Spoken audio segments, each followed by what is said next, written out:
சொல்வேந்தர் சுக்கி சிவம் அவர்கள் ஒரிசாவில் ஐஏஎஸ் அதிகாரியாக இருந்து அடிஷ்னல் சீஃப் செக்ரட்டரியாக இருந்து ஃபைனான்ஸ் செக்ரட்டரியாக இருந்த, அதெல்லாம் முக்கியம் இல்லை, சிந்து வெளி நாகரிகத்தை பற்றி, தமிழ் பண்பாட்டை, தமிழ் கலாச்சாரத்தை, கீழடியை பேசி வரும் ஐயா அவர்களின் பேச்சை கேட்க வேண்டும் என்றுதான் நான் இருந்தேன். ஏன் அப்படின்னா, என்ன கேட்டீங்கன்னா, ஐயாவை பற்றி சொல்லணும். அதாவது ஐயா சுக்கி சிவத்தை பற்றி சொல்வேந்தர் அப்படின்றதுக்கு பகுத்தறிவாளர்களும் பொது உடைமை இயக்க தோழர்களும் சொல்ல வேண்டியதை ஆன்மீக மேடையில் இடைவிடாமல் ஆணித்தரமாக அழகியலுடன் சொல்லிக் கொண்டிருக்கிறார்.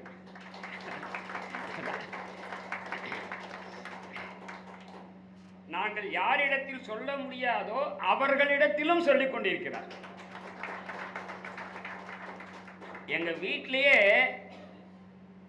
என் ஒய்ஃப் நான் சொல்றதை கேட்க மாட்டாங்க, ஐயா சொல்றதை கேட்பாங்க. சான்மீகம். அதாவது அவர்கிட்ட நாம நிறைய கத்துக்கணும். ஐயா நீங்க உண்மையில எங்களை எப்படி பேசுறதுன்னு சொல்லி தரணும். ஏன்னா கண்டெம்ட் நடவடிக்கை அவர் பேர்ல எடுக்கவே முடியாது. அவர் வக்கீல் வேற.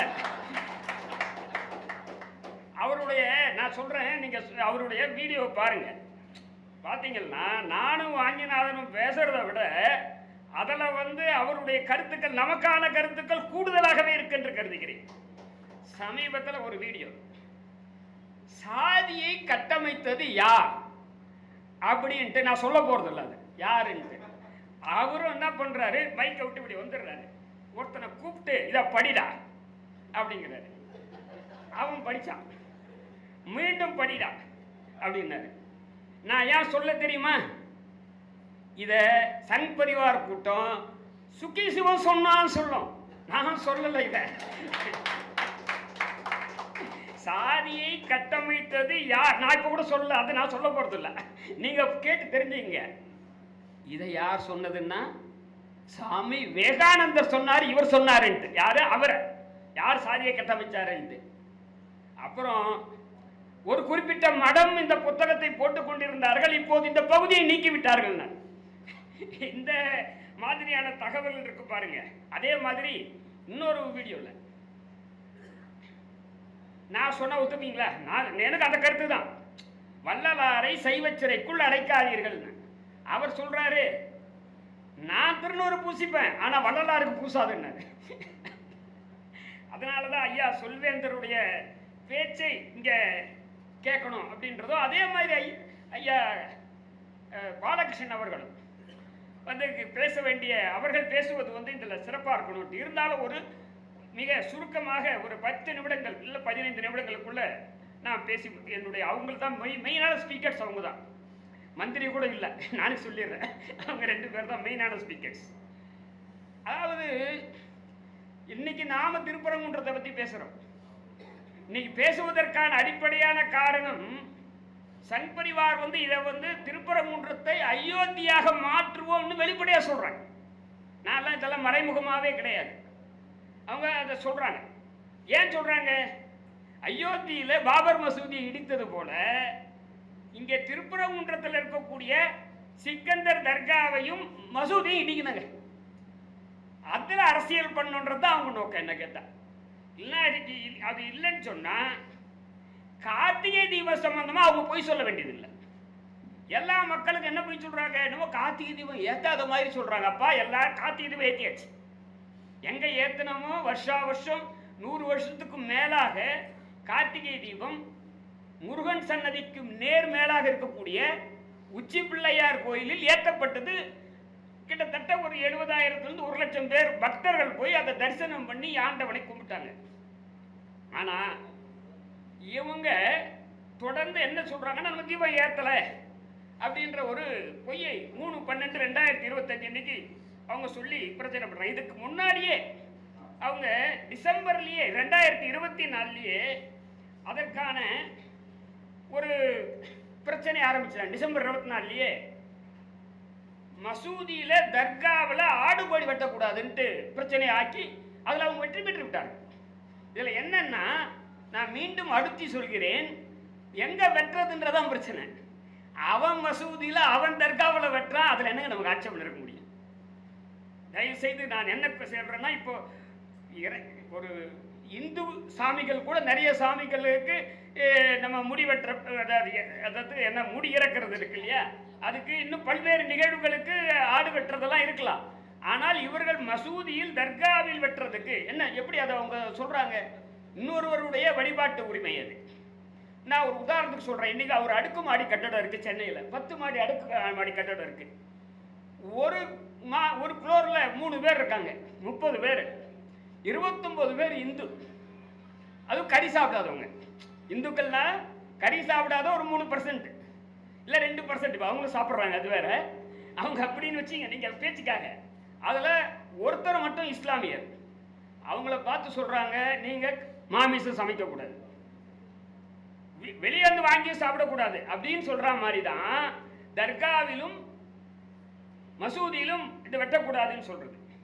அதுக்கு அடுத்துங்க, அது டிசம்பர் 2024. அப்புறம் ஜனவரி பிப்ரவரி தொடர்ந்து இதை திருப்பரங்குன்றத்தை மையமாக, இப்போ கூட அவங்க தேர்தலில் திருப்பரங்குன்ற தொகுதி கேட்குறாங்க, மதுரையில் 3 தொகுதி கேட்குறாங்க. அது தேர்தலை பற்றி நான் பேசவில்லை, நம்ம இதை பற்றி தான் பேச போகிறோம். அதில் என்னன்னா 4/2/2025 அன்று முருகப்பெருமான் கோயிலுக்குள் பாஜக கொடியுடன் சென்று போராட்டம் நடத்துறாங்க. நான் என்ன கேட்குறேன், இந்த மாதிரி வேற யாராச்சும் போராட்டம் நடத்தினா என்ன ஆகும்? அவங்க போராடக்கூடாதுன்னு சொல்ல, பாஜக கொடியுடன் முருகன் கோயிலில் சென்று போராட்டம் நடத்துவதை நாம் நிச்சயமாக கேள்வி கேட்கிறோம். அங்க போய் என்ன சொல்றாங்க? என்ன கொடி எடுத்துட்டு போகணும்? எடுத்துட்டு கொடி போராட்டமே கோயிலுக்குள்ள நடத்தக்கூடாது. கோயிலில் வழிபாடு மட்டும்தான் இருக்கணும், யாருமே அங்கே நடத்தக்கூடாது. நம்ம கூட அனைத்து சாதியினரும் அர்ச்சகராகலாம்னு வெளியே தான் போராடணும், கோயிலுக்குள்ள போய் நடத்தக்கூடாது. அப்படியே போற பாஜக கொடி எடுத்துட்டு போகணும், முருகப்பெருமானுடைய சேவல் கொடி எடுத்துட்டு போட. நீ ஏன் வந்து பாஜக கொடி எடுத்துட்டு போற? நான் பேச்சுக்காக சொல்றேன், என்னை பொறுத்தவரை பண்ணவே கூடாது. பாரத மாதா கி ஜெய் இல்ல, அரோகரால சொல்லணும். அப்போ அவங்களுடைய அரசியலை தெளிவாக சொல்றதுதான் இந்த புத்தகத்தோட நோக்கம். இதை தாண்டி ஒன்றும் இல்லை. இப்போ இந்த நேரத்தில் எடுத்துக்கிட்டீங்கன்னா, இந்த நம்ம நீதிமன்றத்தை பொறுத்தவரையில், நான் இந்த நீதிமன்றத்தில் இருக்கிற தொட்டு மீதி பேர் அவங்க பேச போறதில்லை, நான் சொல்லியே ஆகணும். இன்றைய பத்திரிகையில் நீங்க எல்லாம் பார்த்திருக்கலாம், நான் சொல்லலை, மறுபடியும் ஐயா பாணியிலே சொல்றேன், நான் சொல்லலை, இதை இன்றைய பத்திரிகை சொல்லுது. நிரவ் மோடிக்காக 2 உச்ச நீதிமன்ற நீதிபதிகளும் 1 உயர் நீதிமன்ற நீதிபதியும் லண்டன்ல சாட்சி கொடுத்திருக்காங்க. என்ன சாட்சி தெரியுங்களா? இந்தியாவில் ஃபேர் ட்ரையல் சாத்தியம் இல்லை. யார் சொல்றது?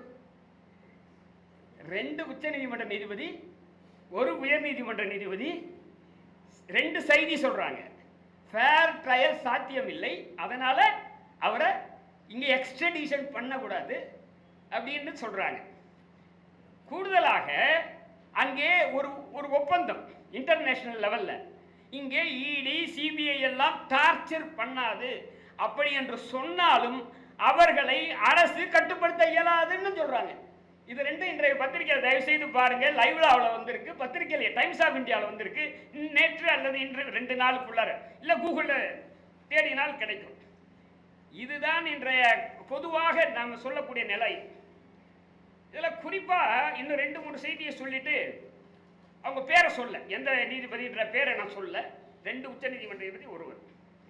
இப்போ இருக்கக்கூடிய நீதிமன்றத்தை பற்றி 2 செய்திகள் சொல்லணும். ஒன்று, ஜனவரி 2000, இது வரைக்கும் அந்த மாதிரி ஒரு நிகழ்வு நடந்ததே இல்லை. 75 ஆண்டு காலத்தில் நம்முடைய சுதந்திரம் பெற்று குடியரசு ஆன பின்னர், உச்ச நீதிமன்றம் வந்ததற்கு பின்னர், உச்ச நீதிமன்றத்தினுடைய நீதிபதிகளில் தலைமை நீதிபதிக்கு அடுத்து இருக்கக்கூடிய 4 பேர் மீடியாவை பார்த்து தலைமை நீதிபதி ஆளுங்கட்சிக்கு ஆதரவாக அமர்வுகளை வைக்கிறார்னு அவங்க குற்றச்சாட்டு. நான் சொல்ல, அந்த குற்றச்சாட்டு இருக்குல்ல, அப்போ செல்லமேஸ்வர் அவரை கேட்கிறாங்க, ஐயா நீங்க வரலாமா?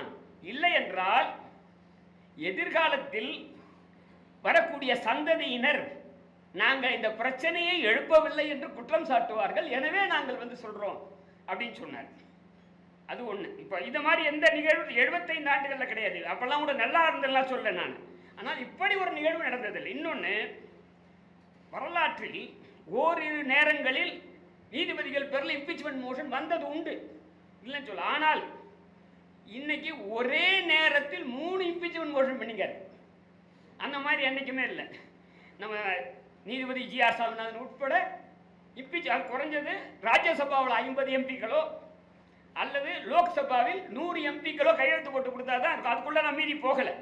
அப்போ நான் நீதித்துறையில் இப்படி ஒரு பிரச்சனை இருக்கிறது. அவர்கள் இன்னைக்கு இம்பீச்மெண்ட் பாஸ் ஆகுமான்றதல்ல, ஏன்னா 2/3 வேணும். இது ஒரு விவாதம், ஒரு விவாதத்துக்கான வழிவகுக்கிறதுக்காக. ஆனால் இப்படி ஒரு நெருக்கடி இருக்கிறது என்பதை சொல்வதற்கு தான். சரி, நீதிபதிகள் தானே எலெக்ஷன் கமிஷன் பேரில் அவர் என்ன ஞானேஸ்வரா, அவர் பேரில் மோஷன் மூவ் பண்ணியிருக்காங்க பாராளுமன்றத்தில். அதே மாதிரி ஸ்பீக்கர் பேரில் அது வெற்றி பெறாது, அவரை சொல்றாங்க. அடுத்து வைஸ் பிரசிடென்ட். இப்போ என்ன, இப்போ ஜுடிஷியரி, பியூரோக்ரசி, லெஜிஸ்லேச்சர் எல்லாமே ஒரு சார்பாக இருப்பதாக இன்னைக்கு இருக்கக்கூடியது தான். இந்த சூழலில் தான் இந்த புக்கு வருது. இப்போ திருப்பரங்குன்றத்தில் இறுதியாக இதை சொல்லி நான் முடிச்சிடுறாங்க. என்னன்னா, உங்களுக்கு 3ஆம் தேதி இன்னைக்கு கோயில் நிர்வாகம் உச்சி பிள்ளையார் கோயில் இல்லாமல் தர்கா பக்கத்தில் போய் தீபம் ஏற்றணும் அப்படின்னு உத்தரவு போடுறாரு. ஆனால் 3ஆம் தேதி இன்னைக்கு கோயில் நிர்வாகம் போகலை, அவங்க போகலை, அரசும் போகலை. அப்போ 3ஆம் தேதி இன்னைக்கு போகலைன்ன உடனே கண்டெம்ட் அவ்வளோ வேகமாக, எனக்கு தெரிஞ்சு யாருக்கான தெரியும், நான் நீதிமன்றத்தில் இருக்கேன், இங்கே வக்கீல்கள் இருக்கலாம், ஒரு மனு போட்டால், ஒரு கண்டெம்ட் போட்டால் நம்பர் ஆகி வரத்துக்கு எங்கள் கிளையண்ட் உயிரெடுப்பான். 1 வாரம் ஆகும், 10 நாள் ஆகும், 20 நாள் ஆகும், 1 மாதம் ஆகும். அதெல்லாம் அன்னைக்கே நம்பர் ஆகுது. 3ஆம் தேதி உத்தரவு, 3ஆம் தேதி அமல்படுத்தலைன்ட்டு 3ஆம் தேதியே நம்பர் ஆகி 6 மணிக்கு எடுக்கப்படுது. அதில் அவர் போய் சிஐஎஸ்எஃபோட போய் ஏற்ற சொல்கிறாரு. யார் மனு போட்டாரோ ராம ரவிக்குமாரும் அவரோட சேர்ந்தவர்களும் போய் ஏற்ற சொல்கிறாரு. போகிற CISF, central Indian security force, CISF அவங்கள அனுப்புகிற ஹைகோர்ட்டில் இருக்கக்கூடிய, ஹைகோர்ட்டுக்கு பாதுகாவலுக்காக சமீப காலமாக இருக்குது, முன்னாடி கிடையாது. ஹைகோர்ட்டுக்கு பாதுகாவலாக சென்னை தமிழ்நாட்டோட காவல்துறையும் இருக்கிறது, உயர்நீதிமன்றத்தினுடைய காவலர்களும் இருக்காங்க. அவங்க என்ன சொல்கிறாங்க, போலீஸ் சொல்லுது 144 இருக்குங்க, கலெக்டர் போட்டிருக்காரு 144 உத்தரவை, கமிஷனர் போட்டிருக்காரு 144 உத்தரவை, யாரோ ஒருவர் போட்டிருக்காங்க, எனவே அனுமதிக்க மாட்டேன்னா வசிஎஸ்எஃப் வந்துடுறாங்க. அடுத்த நாள் 4ஆம் தேதி இன்னைக்கு நீதிபதி ரிப்போர்ட் கொடுக்குறாங்க. 4ஆம் தேதி மீண்டும் போடுறாரு, 144 உத்தரவு ரத்து பண்றாருங்க. நான் என்ன கேட்கிறேன், வரலாற்றில் எந்த நீதிமன்றத்திலேயாவது ஒரே நாளில் அந்த கோரிக்கை இல்லை, அந்த யார் அந்த 144 போட்டாங்களோ அவங்கள கேட்கல, அவங்க கிட்ட கவுண்டர் கிடையாது. நான் எதுக்காக இதை நான் சொல்றேன்னா, அதே மாதிரி அதே நேரத்தில் கிள்ளியூர் இருக்கு இல்லையா, கன்னியாகுமரியில், அங்கே பைங்குளம் என்ற கிராமத்தில் மயிலாடும்பாறைன்ற ஒரு இடம் இருக்கு. இதே நேரத்தில் நடக்குது அது. அப்போ அங்க மயிலாடும்பாறையில் அங்கே அதுக்கு ஏற்ற மாதிரி சிஎஸ்ஐ சர்ச் இருக்கு. அதுக்கு பேரில் 1981 எம்ஜிஆர் ஆட்சி காலத்தில் ஒரு முருகர் சிலையை வைக்கிறதுக்கு முயற்சி பண்ணுறாங்க. எம்ஜிஆர் அதை நீக்கிறாரு, அதெல்லாம் வைக்காதீங்க, அனுமதி இல்லாமல் வைக்கக்கூடாதுன்றாரு. இப்போது அங்கே இருக்கக்கூடிய கலெக்டர் இப்போ வைக்கிறதுக்கு முயற்சி பண்ணுவோம், ரிமூவ் பண்ண சொல்கிறார், வைக்கிறதுக்கு முயற்சி பண்ணுறாரு, ரிமூவ் பண்ண சொல்கிறாரு. அதிலையும் அந்த வழக்கிலையும் கலெக்டரோட உத்தரவை ரத்து பண்ண சொல்லி கோரிக்கை இல்லை, பிரேயர் இல்லை, ஆனால் அதையும் ரத்து பண்ணுறாரு. நான் என்ன கேட்குறேன், சரிங்க, அந்த நீதி ஜனநாயக சினிமாவுக்கு கிடையாதா? ஜனநாயக சினிமாவில் வேற. அதில் என்ன சொல்லிச்சு, நம்முடைய முதல் அமர்வு இருக்க தலைமை நீதிபதி இப்போ ரிட்டையர் ஆயிட்டாரு, சீவத்சவ அமர்வு என்ன சொன்னாங்க, அங்கே கோரிக்கை இல்லாத போது நீதிபதி ஆஷா அவர்கள் ரத்து பண்ணி விட்டார், அதை ரத்து பண்ணிட்டாங்க, அது பிரேயர் இல்லை, ரிட் பெட்டிஷன்ல இருந்தாங்க. அது இல்லாமல் அதை பற்றி கேட்க கூட இல்லை, போதிய வாய்ப்பு தரலன்னாங்க. இவர் தெரிய கூட தெரியும், அதர் சைட் சாக்காய் நிற்பான், 144 கோர்ஸ் பண்ணுறது, கலெக்டர் ஆஃபீஸர் கோர்ஸ் பண்ணுறதெல்லாம். எனவே இன்றைய இந்த சூழல் இருக்கு பாருங்க, இதில் இந்த புத்தகம் அவர் சொன்ன மாதிரி 1923 தீர்ப்பிலிருந்து, அது 1000 ஆண்டு கால இந்த வரலாற்றில் இருந்து குறிப்பாக 1923 வழங்கிய மிக முக்கியமான தீர்ப்பு, ராம் ஐயருடைய தீர்ப்பு, சப்கோர்ட் ஜட்ஜா இருந்து கொடுத்த அந்த தீர்ப்பிலே யார் யாருக்கு எந்தெந்த பகுதி சொன்னோம்ல இருக்கு அதை பற்றியெல்லாம் விவரமாக சொல்லியிருக்காரு. இதை ஒரு உண்மையை பதிவு செய்யறாங்க, ஒரு ஆவணப்பதிவு. இன்னும் 50 ஆண்டுகள் போனா அது இல்ல தெரியும். இப்போ பாபர் மசூதி இடிப்பு பற்றிய தீர்ப்பு இருக்கே, அது ஒரு ஆவணப்பதிவு, அவருடைய முக்கியமான ஆவணப்பதிவு. என்ன நம்ம உங்களுக்கு தெரியாத பல செய்திகள் நம்ம வந்து இதில் யாரையுமே அவருக்கு விட்டு வைக்கல. நியாயமா சொல்லி ஈவன் அரசை கூட அவர்கள் வந்து அதை சொல்ல, அரசுன்னு அரசல்ல, இங்க இருக்கக்கூடிய அரசு இயந்திரம் இருக்கு பாருங்க, அது வந்து எப்படி வந்து காவிமயமாக்கப்பட்டிருக்கிறது என்பதை அவர் வெளிப்படுத்துகிறார். உங்களுக்கு தெரியும், தோழர் ஜி ராமகிருஷ்ணன் பேசும்போது மகாத்மா காந்தியை படுகொலை செய்தது, படுகொலை 30/1 நீங்க பேசுறாரு ஒரு 4-5 ஆண்டுக்கு முன்னாடி. நீ மகாத்மா காந்தியை படுகொலை செய்தது, மகாத்மா காந்தியை பற்றி தான் பேசணும், கோட்சேவை பேசக்கூடாது. மகாத்மா காந்தி கொலை செய்யப்பட்ட நாளில் மகாத்மா காந்தியை பேசு, கோட்சேவை பேசக்கூடாது, அப்படி தடுத்து நிறுத்தப்பட்டார். அது மாதிரியாக திருப்பரங்குன்றத்தில் எப்படி அரசு இயந்திரம் கூட எப்படி காவிமயமாக்கப்பட்டிருக்கு என்பதை நீ ஆராய்ச்சி செஞ்சல இருக்கின்றதை அவர் பல உதாரணங்களின் மூலம் அவர் தெளிவாக அவர் எடுத்து சொல்றாரு. எனவே அதை வந்து நீங்க அனைவரும் படிக்கணும். குறிப்பாக அடுத்து பேசக்கூடிய 2 சிறப்பு பேச்சாளர்களுடைய பேச்சை கேட்கணும். நான் அதுக்கு தான் வந்திருக்கேன். நன்றி, வணக்கம்.